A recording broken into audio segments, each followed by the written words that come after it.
আমরা ব্রিটিশ আমলে দেখতাম যে যারা ভারতীয়রা যখন আন্দোলন করত তখন ব্রিটিশরা তুলে নিয়ে যেত, বাধ্য করত তাদের আন্দোলন ভাঙার জন্য। কেউ যদি অনশন করত, সত্যাগ্রহ করত, তাকে তুলে নিয়ে গিয়ে জোর করে খাওয়ানো হতো। আজকে সেই দিনগুলি আমাদের চোখের সামনে ফিরে আসছে।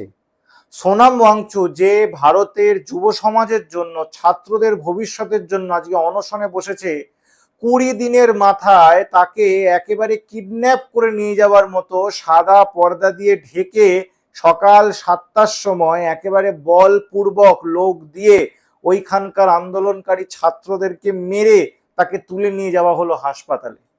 সোনাম ওয়াংচুক কি করছিল? সোনাম ওয়াংচু কি কোনো ক্ষমতার লড়াইয়ে গেছিল? সোনাম ওয়াংচু কি সাংসদ, বিধায়ক, কোনো মন্ত্রী বা কোনো পদের জন্য লড়াই করছিল? সোনাম ওয়াংচু লড়াই করছিল যে বারে বারে যে পেপার লিক হচ্ছে, পরীক্ষার প্রশ্নপত্র ফাঁস হচ্ছে এবং পরীক্ষা বাতিল হচ্ছে, ছাত্রদের ভবিষ্যতে অন্ধকার নেমে আসছে।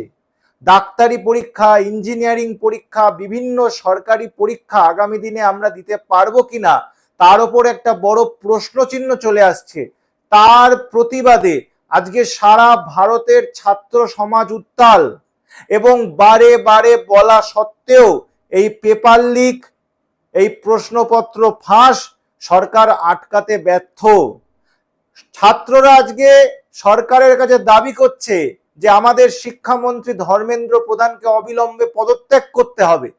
এতগুলো ছেলে আত্মহত্যা করে মারা গেছে শুধুমাত্র এই পেপার লিকের জন্য। তাদের প্রাণ কি আমরা ফিরে পাবো? তাদের কি আমরা ফিরে পাবো? পাবো না। শত শত হাজারে হাজারে ছেলের যে ভবিষ্যৎ নষ্ট হয়েছে, সেই ভবিষ্যৎগুলোকে আমরা ফেরত আনতে পারবো? আমরা পারবো না।